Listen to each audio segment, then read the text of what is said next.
Walk up. I run the Historic Evansville website, but we also do. I'm also part of the Evansville County Historic Society. We do a lot of walking tours, and we do other outreach programs. But this is what I'm always passionate about. I used to live on Wabash, not far from here, and I was a big proponent of if you walk in any direction, you can customize a tour of history because everything around here is old, an old city. So with that being said, I like this one because there's a lot of. You're not missing much. We're starting right now. With that being said, I like this one because it really hits on the brewing history. Some of the things are a little farther, so I got to kind of point those out as we go. But when I first did this tour, this was Tin Man, and it was a great spot to start the brewery tour. And then we'll hit over by where Sterling was and hit a lot of that. So thanks again. Just to kind of put some background on this, I always found it funny. Evansville was founded by a lot of German immigrants, and they like beer in the area. Early beer was on a small scale, much more like homebrew. We'll talk about it a little bit later. The old brewery was the first large operation in Evansville. And then smaller breweries gave rise to larger ones. The F.W. Cook Brewing Company, I'm sure a lot of you heard of that one. The Evansville Brewing Association, we'll get a little of that history. That had Fulton Avenue Brewery, the Evansville Brewing Company, and Hartnett's Brewing Company. A lot of them survived Prohibition by making other products because they couldn't sell beer. Ironically, they would sell ketchup, butter, a few things. They also sold malt extract, which was non-alcoholic, but guess what that was used to make? So they found ways around it, I guess. Some of the notable brands were Cook's Gold Bloom. That was Cook's beer, and Sterling. Fulton Avenue Brewery is kind of synonymous with Sterling Brewery, but Sterling was their beer product, and I think when they got out of Prohibition, that's when they renamed Sterling. The last major brewery in Evansville closed in 1888. I think there was a push to reopen the Sterling Brewery with the Evansville Brewing Company. They revived beer. Actually, that was a little bit later. Apologies. So the Sterling closed in 1988, and then the Evansville Brewing Company tried reviving it using that same building, but that venture failed in 97. Again, I had to update my notes. Tin Man brought back larger scale brewing. That's not including some of the small microbrews, Taroni's, Carson's is gone now, Myriad, Damsels, Barker's now on our list too, but they're all kind of a smaller operation. Tin Man was actually distributing. They had some offices up in Indy. They actually had a second branch in Kokomo. We'll talk about them a little bit at the end when we come back on our tour. Let's see. All right. So with that, we'll move on to our next good spot while it's still cloudy. Across from us is the Illinois Central Railroad. The Peoria, Decatur, and Evansville (PD&E) reached town in 1881. They were later part of the Illinois Central. The freight depot you see over here was built in 1916. It was abandoned in the 80s, and the repair shops and turntable were raised. It was repurposed for case engineering. I think that's still what it is. Yeah, looks like it. Okay. But it's kind of neat. If you look behind you, the old railroad tracks got cut off. You can kind of see where the pavement keeps cracking. But it was a spur into Craddock, I believe, probably to the old passenger depot. This was just freight, so you didn't have a lot of passengers here. The PD&E, when they had passengers, they would actually have a little switch that went all the way down to the L&N depot on Fulton Avenue, and they would get off there. So that was the only passenger one on this side of town. Behind us, PG is now Bad Randy's. It was a boarding house. Joseph Rexing, a boarding house and saloon owned by Joseph Rexing, built about 1877. You can see the simple design on it. And then caddy corner from us, farther up, Lamasco's. That was a Peter Detroit grocery. That dates to about 18.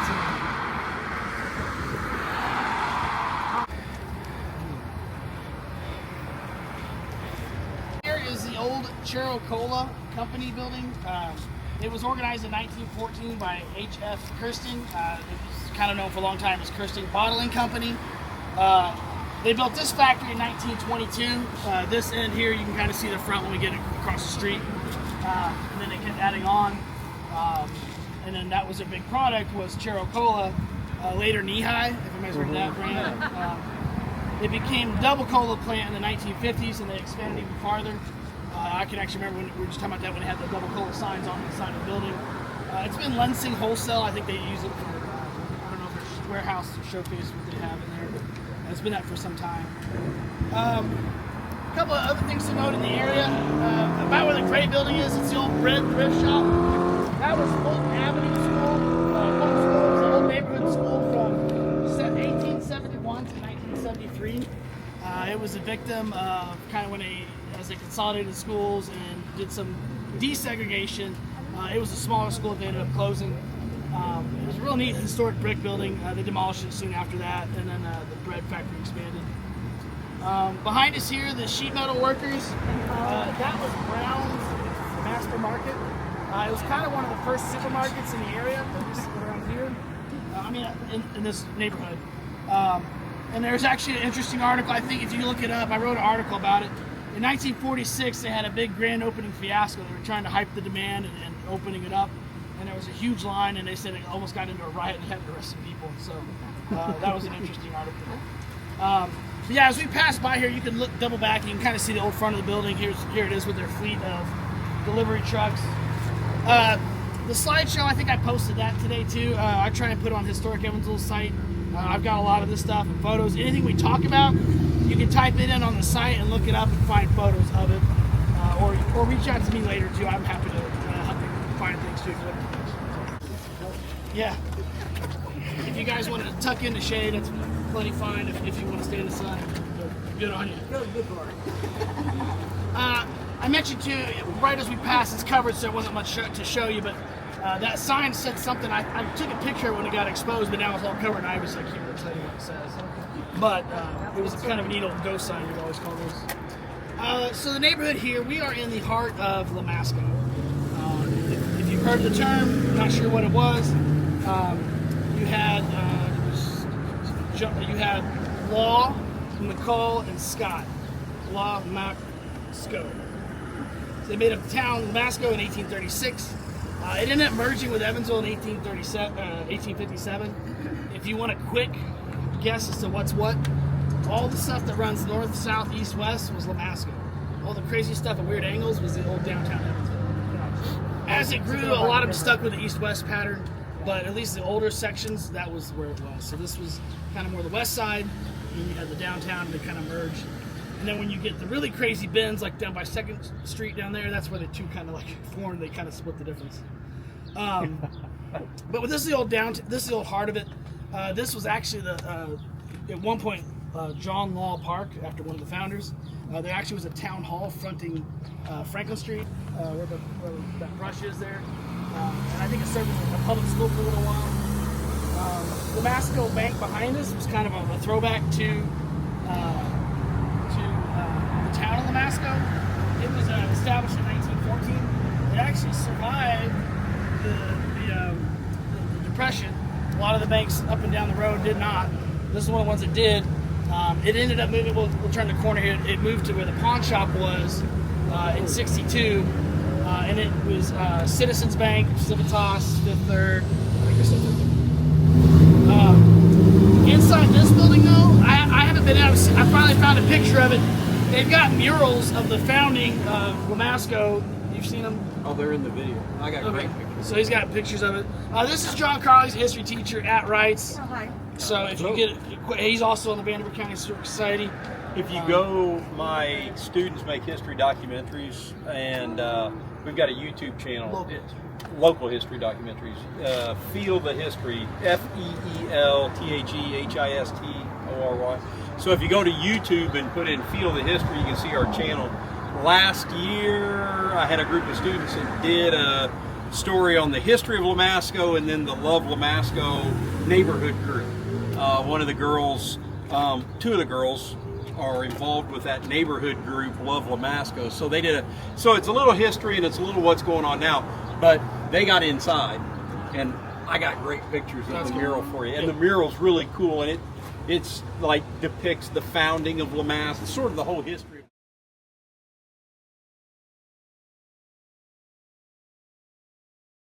of Lamask. Anybody's seen No, I didn't.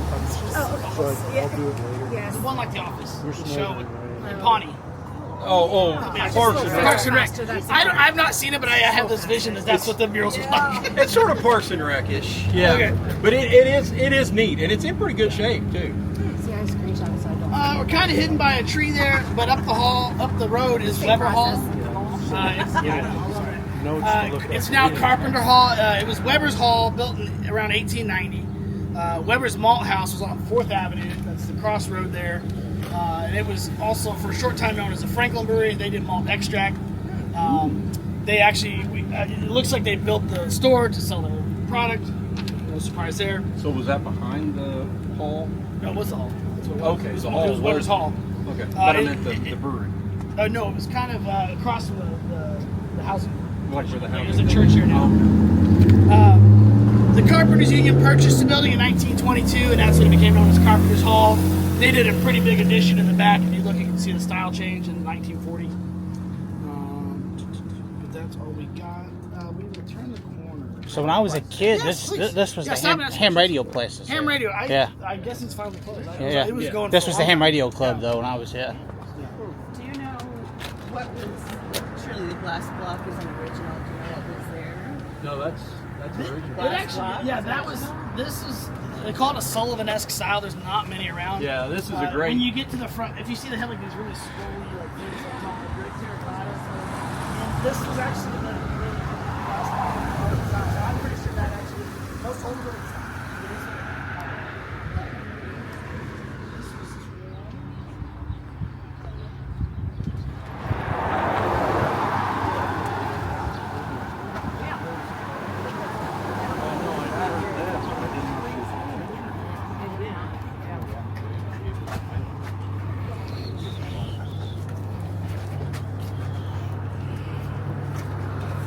Alright.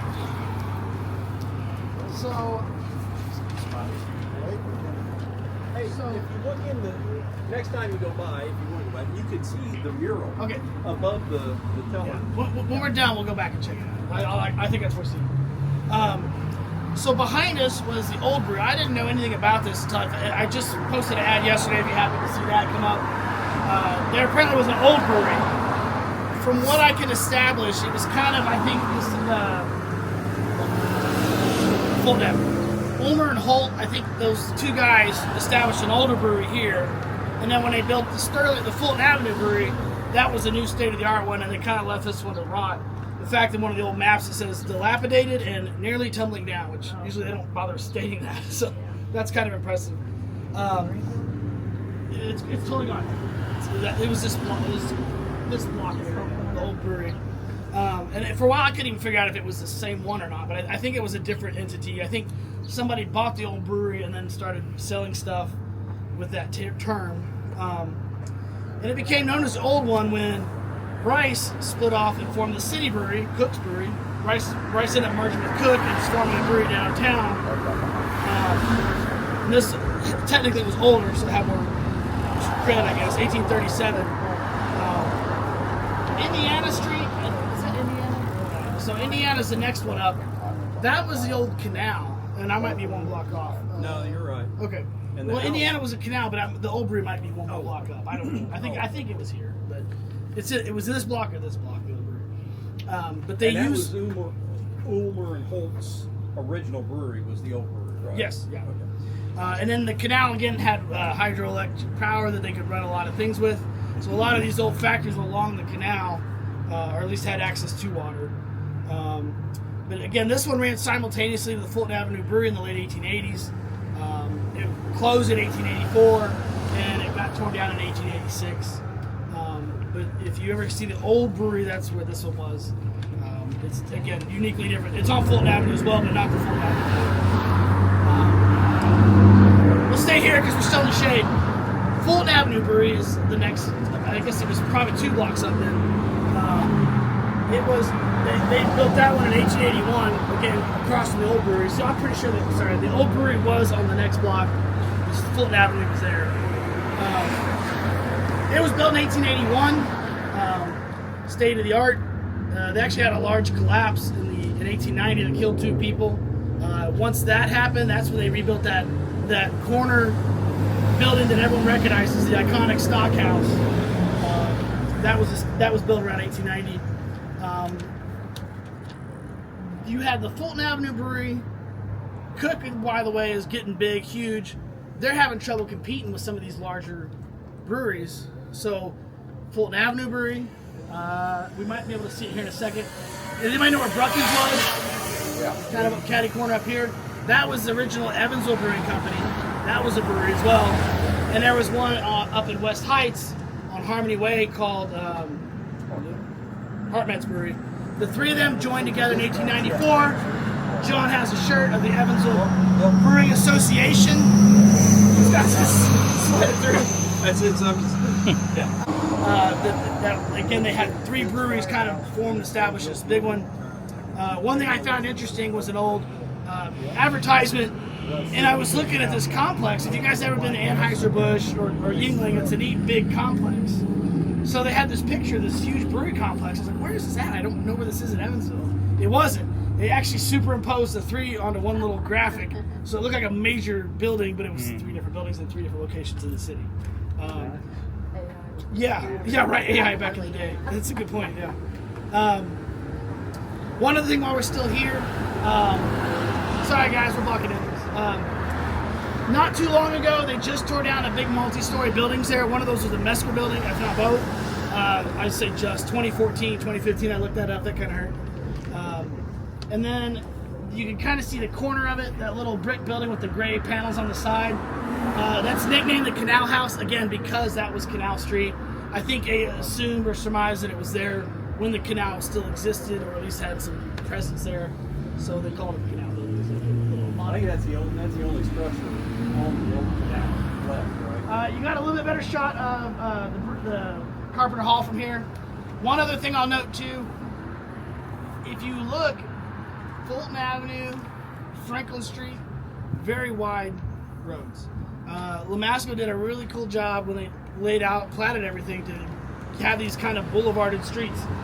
First Avenue is the same way, at least up to the end of town, where Columbia Street was the farthest part in town. So if you look, you can actually see the Manicore sticking out because the road narrows at that point because they didn't have that big wide boulevard. Fulton Avenue, Franklin, Wabash Avenue, same thing. Nice wide roads to kind of, they wanted to establish, and they actually laid out certain parks too as well. Okay, that's all I got. We'll keep moving up here. I got it all here. I got a little downtown Main Street. We mentioned Lamasco Bank. New Lamasco Banks.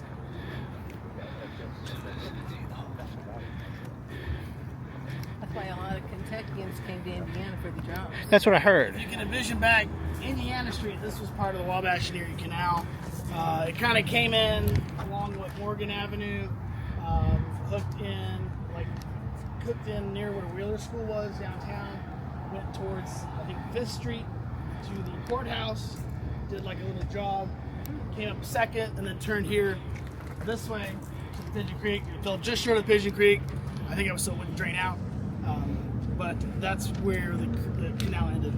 And really by the time it got moving, I think it was kind of dated technology, obsolete, because they had trains and they were much faster and much, move things a lot better. But you can kind of see now, there's a good shot, the one with the flagpole, that's the Canal House. Yeah, you can see why. One of the libraries not far. That was about other tours down there. A little more details. And I think we're still in a weird spot. We can't see the Evansville Brewing building. But again, that was where Bruckens is. Kind of near the courthouse. Or not the courthouse, yes, but the Civic Center. South. Yeah. Also around here, there was I think it was about where this Brown building is, there was a gas works. If any of you guys remember the cleanup they did when they were doing the trails, they had this big mound of dirt when they were kind of doing the interchange, and they took like a year to clean up. That's because of probably the toxic spewing from the old gas works. Let's see. I mentioned that Evansville became part of the Evansville Brewing. Sterling became part of the Brewing Association. They built this huge bottling plant. It's SS&C. I'm glad they repurposed it. That was their bottling plant where they started operations there. They actually had, right before they did the interchange, if you remember, the old ore building was over there. That was a neat building. Across from it was an old offices of the Sterling Brewing Company. I've got a neat picture of it. It was a brick one with arched windows that they tore down. When they did the Pennsylvania Expressway, the predecessor to the Lloyd, it started at about where the Willard Library was, and then that's what went west, the West Side Expressway they called it sometimes, and then they redid the interchange completely, I think in 2010, maybe 2015. But anyway, when they built the expressway, that offices got torn down, and then the One Life Church, which might be where I was pointing, was the Sterling offices. I think I heard somebody say they worked there. That's go. Yeah, so that's really cool. There was a donut shop right down there too, because Dad always stopped at that donut Yeah. shop Ah. on Fridays. Yeah, that's a There's, I think, a pawn shop down there, right where that was. Oh, is it? Close to it, I yeah. don't know. So, John, cover your ears. It was raised in 1999. The brewery was. The wagon shed, I think, was still there for a while. I think that one's gone when they redid it. There's a grain or dryer storage. Maybe that was when they tore down. I think the wagon storage has that tank above it. That's one of the old Sterling tanks, they said. It's a big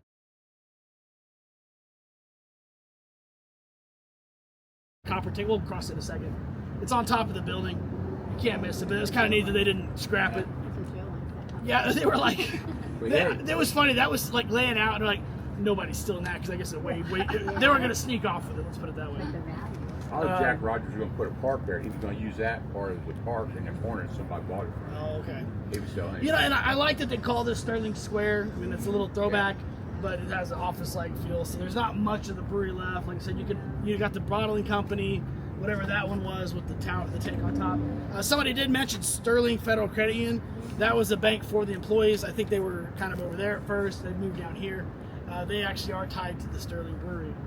I'll tell you something else neat. In the bottle shop in the basement, the vats are still there. Where are they? I did work in there when that guy with Stone was redoing that building. With the tech company in Yeah. there, we went down in the basement, and these painters took me down there, Mm-hmm. and you could walk in them. Oh, they were huge.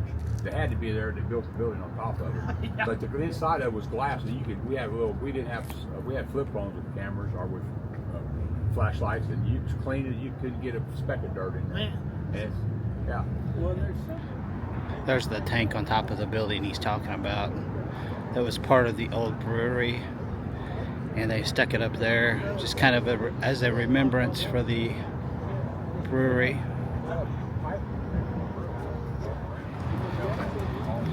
Here's what's left of the old brewery, part of it. This was the bottling works side of it.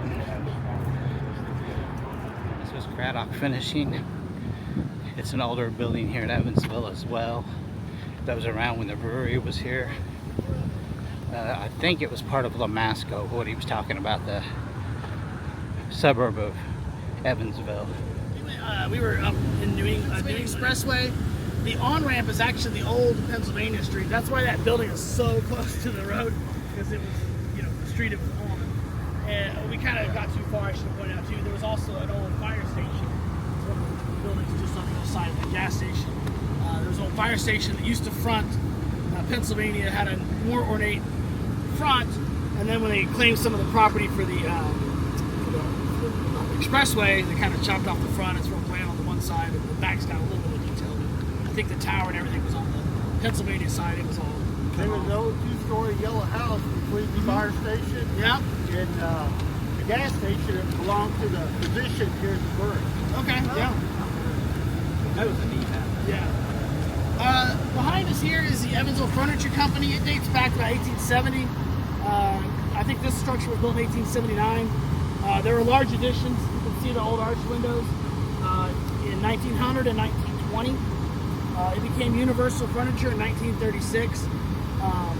There was a big fire in February '75, and it took down the other half, pretty much where the parking lot is on the other side, the other half of the building. What's neat though is the front that's still there. It's got a weird curve. If you look, it has just like a little bevel to it, and that's where the railroad contoured the I think it hooked that way probably to either another business or to the depot, but the train tracks were there first, and they built around it. And actually, between the two structures, when they both existed, there was a catwalk between them that went over the tracks.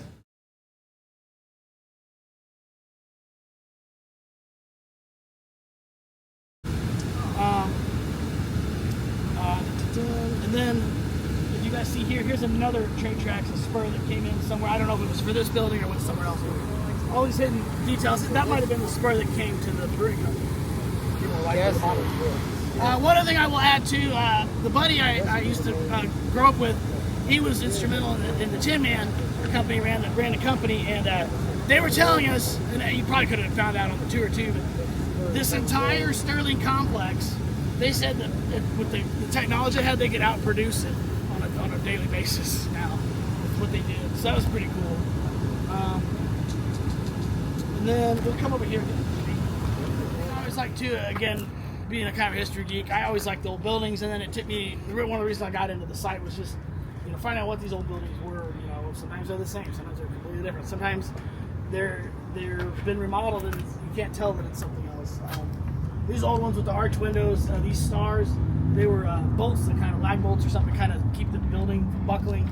Just all these old buildings have a lot of detail that you just don't see on modern buildings. I found a few that have been actually covered over. They don't want to do the maintenance on the brickwork and the mortar. They'll put metal siding over it, and then you can't tell that it was a historical building. That's not always the case, but sometimes there are some hidden still beneath. Here's old, looks like, right, old sliding door. They've got, looks like an access door for loading. Is this the old Evansville Stoveworks? The Indiana Stoveworks. Founded in 1881 by stove makers Schrader, Fisher, and Bainey at the southeast corner of it. This is the oldest section here, the Craddock. They've expanded over the years. In 1887, it was incorporated as Indiana Stoveworks. They were best known for making Darling stoves. Everybody seen those little potbelly stoves that are super ornate? Metal ones. You'll probably burn your hand if you touched them. They expanded over the years, eventually occupy the entire block. They go the whole way. As you go back, you can kind of see some like ramps. It looks like some conveyor belts that they have like encapsulated. But I think it's still still. Oh, sorry. In 1936, it becomes Craddock Furniture. It's still Craddock Furniture, as far as I know. It looks like they might have a few other things in here. They also had a large fire in 1972 in February. Not the same one that took out those buildings. So I don't know what was going on at that time. Apparently, it was small enough they didn't have to tear down half the building, I guess. So this was so, all right, let's give it a chance to turn around. You can see, like I said, the oldest part's there. They added on. It's kind of like an old, the gable style, like a house almost. I always thought that style looked like, but they just really, like I said, subsumed the whole block. You actually had, this is 7th Street, or 7th Avenue, sorry. You have the Pigeon Creek here. There were a lot of buildings. I think the Indiana Paper Company, there was a couple. There was another old Stoveworks down there. A lot of them used the water power from the creek to, run a lot of their company. You had a lot more things along this area that's kind of gone away. We have the brick building up here, Armstrong Brothers. It was also Boxteggy Furniture for some time. Hercules Body Works. I think Hercules did engines and they moved one of their body engine stuff over here. But that's a neat old brick building, and I think they've added on to that over the years. It's 1874. I think they rebuilt it in the 1890s, what you're seeing there. Now, was that a 5 or 6 story building, and then they had a fire and they took some of the top off of it, or not that I know. Some of those old drawings when it was Armstrong Furniture showed it as like a tall building. So I think that was the 1874 one. Okay. And I bet when this one was done in the 1890s. Okay. They took it down. Yeah. Okay. You see it. Another thing, like I said, the arch windows. That's the older section. Behind it, you see square section. That's probably 20s, 30s edition. So you really can kind of start piecing together how these things. And that's the thing. You'll see a picture and you'll be like, well, that's a lot smaller. Like, well, it was smaller because it wasn't done yet. And that building now is the headquarters for Heritage Petroleum. So. And they're gonna make apartments, right? Lunchroom up on top. Well, I guess I saw that up there. That might just be where Aaron Gabe goes and hangs out or whatever. But Aaron Gabe, who's the president of it now, was a former student, and he took me through when they were doing the renovation. They've done Gabe Doyle. Yeah, Tom Gabe's son. Great. They've done a great job on the interior of that. So, A little farther up, I think it was Dean Bosler's. I don't know if it's still there, used for that, but the old Evansville Metal Bed Company was there in 1900.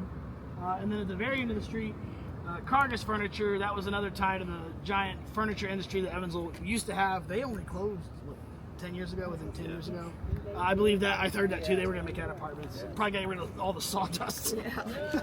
I got an old industrial car down there.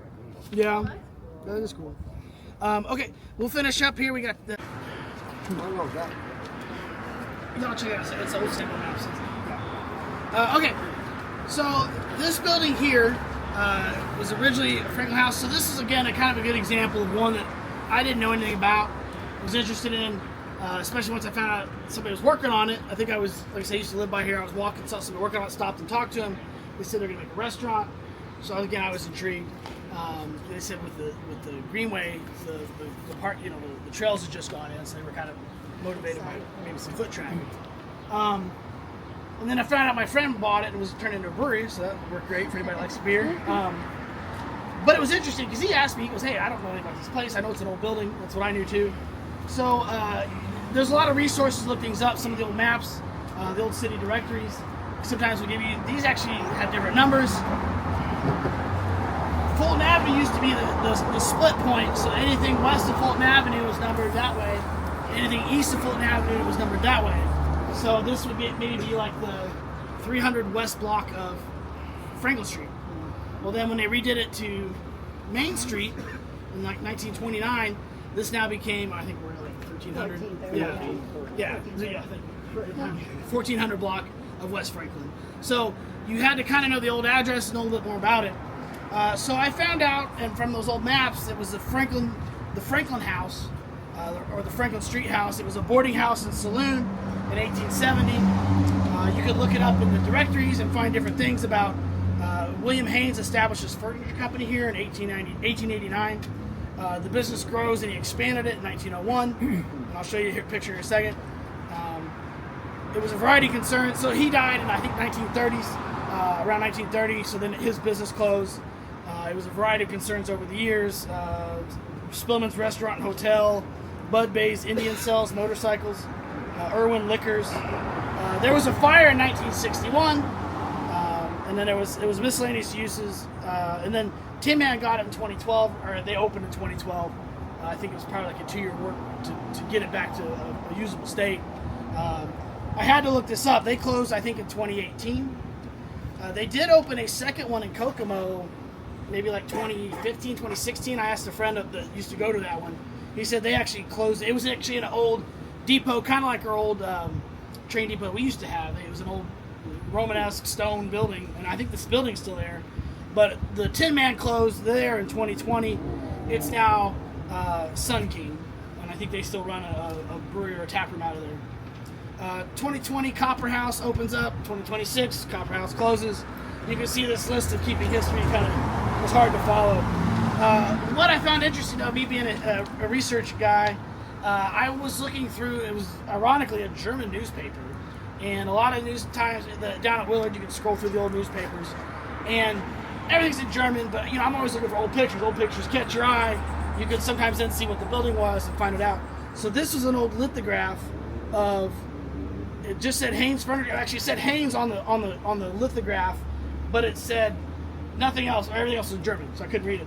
And I was like, "Holy smokes, that is the Tin Man." Oh yeah. So I found a picture of it, scanned in a pretty good resolution of it, and once I got that, it started making more sense because, again, in the 1901, he added on, and he added the ornamentation at the top to make it symmetrical. So when you get a chance, we're kind of tied in because of the shade. Over here, there's 4 arched windows and 3 circle, vents at the top. And this section was 3 of them. There's 3 square windows and 3 arched sections on the top. Those are still there. The third section, which was probably the parking lot, was a mirror of this section, and that's the one that he added on and already has burned down. So this oldest part's still been here all this time. The newer part that made it look like this is half gone. The left third is gone now. So, but anyway, I told him this, kind of gave it to him. He actually scanned that in. I don't know if it's still in here.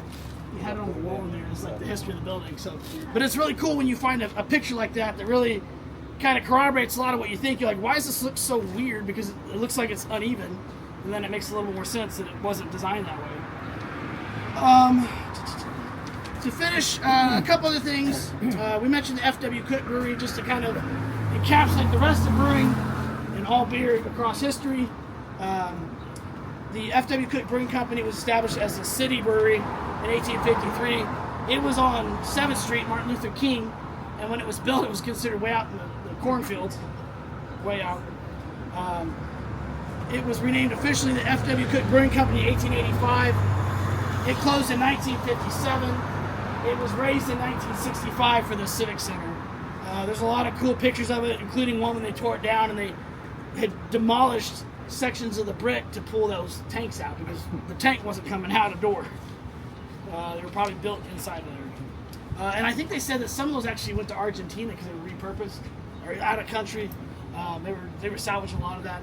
But that was, again, a huge complex that was downtown. Again, if you've ever been to Anheuser-Busch Brewery, Yingling, some of those bigger breweries, they all had, massive blocks of bricks, and a lot of those are gone now. We mentioned the Hartmetz Brewery up on Harmony Way. It was opened in 1863. I think John Hartmetz. It was closed in 1910. I think when they did the Evansville Brewing Association, I think it was one of the smaller ones, so I think that was the first one to close because it was just kind of a stock house up there. It's where the county, the dispatch is out up there. I think they had the greenhouses there for a long time, city greenhouses. It was raised in 1940, although I have found a picture that talked about something being raised later, so I don't know if they kept another barn or something down the road and finally tore that down later. The Evansville Brewery we mentioned was Bruckens.